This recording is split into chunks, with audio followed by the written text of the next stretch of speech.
울면 제가 용서되나요? 상황실 아닌 사무실 근무는 관행이다. 이걸 묻는 게 아니에요. 상황실에 있었든 사무실에 있었든 집에 있었든 일이 발생하지 않도록 그것을 처리할 수 있느냐 없느냐, 그게 중요한 거예요. 그게 핵심이에요.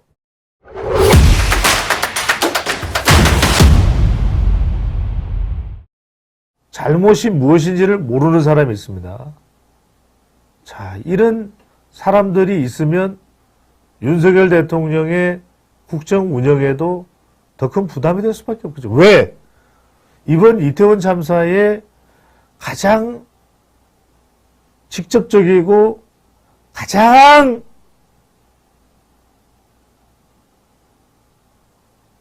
엉터리로 대응을 한 것이 바로 경찰이에요. 참 일 잘하는 경찰들도 많습니다. 참 열심히 피땀 흘려서 일하는 경찰들도 많아요. 그런데 한두 사람의 잘못으로 25만의 경찰이 욕바가지를 둘러싸는 현상이 나타나는 겁니다. 자, 전 용사서장이죠. 지금 수사를 받고 있는데 윗선의 부하의 참사의 책임을 떠넘기고 있어요. 행안위에 출석해서 답변을 하는데 참사 보고를 한 건도 못 받았다. 한 건도 못 받았다. 말이 됩니까?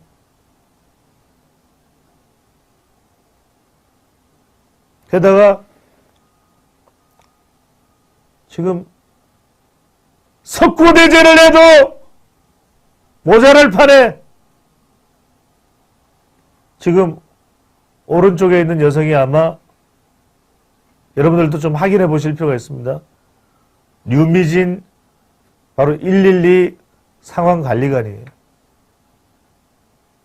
이 두 사람은 나는 별로 잘못하지도 않았는데 운이 없어서 이태원 참사가 나는 그 시점에 내가 용산서장이고 내가 112 상황관리관이라서 내가 덤탱이를 썼다, 이 생각을 하고 있나요?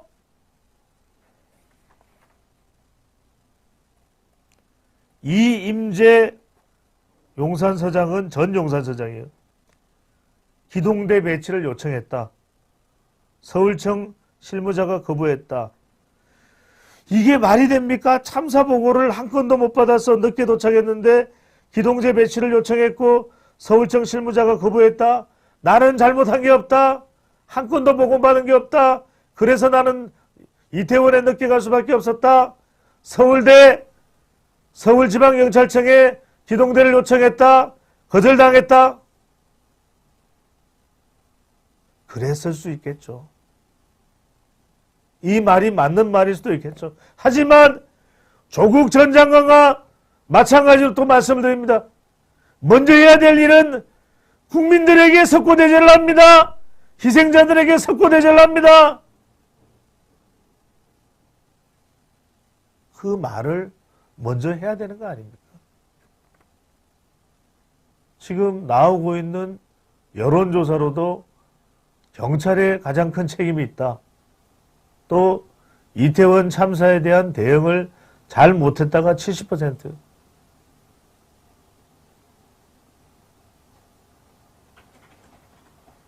사전에도 대응을 못해서 상인들이 그렇게 연락을 하고 심상치 않다. 내일 모레 헬로윈 데이 때 이태원이 심상치 않다. 깡그리 무시해요. 이태원역 무정차해야 되는 거 아니냐? 교통 통제해야 되는 거 아니냐? 아무것도 없었어요. 마지막으로 112에 전화를 해서 제발 살려주세요 했는데도 대답이 없습니다.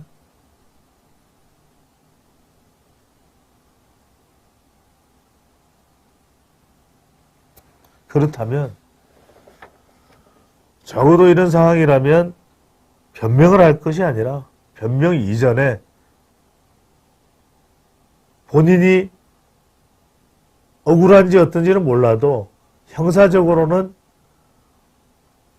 수사를 받을 때 정확히 해서 수사팀에 전달을 하면 되잖아요.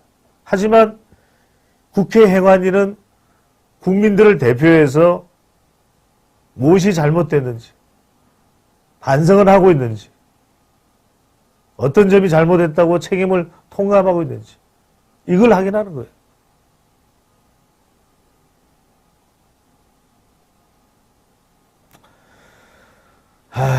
참. 지금 우리 김재선 고모님 너무나도 분노해서 이임재, 류미진 두 사람에게 지구를 떠나거라 라는 말씀을 해주십니다. 우리 오천사님은 개인의 잘못이 가장 크다 라는 말씀도 강조를 해주고 계시고요.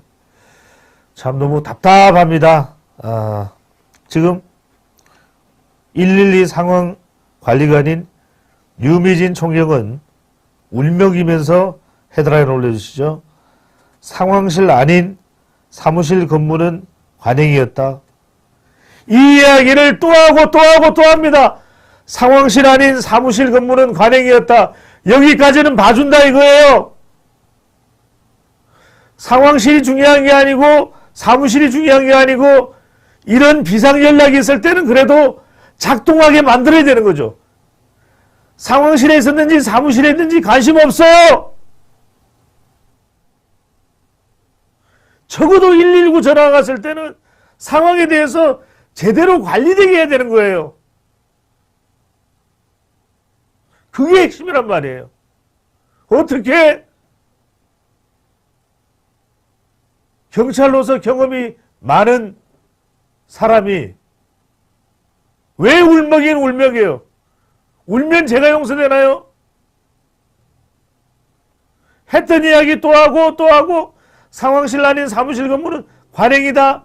이걸 묻는 게 아니에요. 상황실에 있었든 사무실에 있었든 집에 있었든 일이 발생하지 않도록 그것을 처리할 수 있느냐 없느냐 그게 중요한 거예요. 그게 핵심이에요.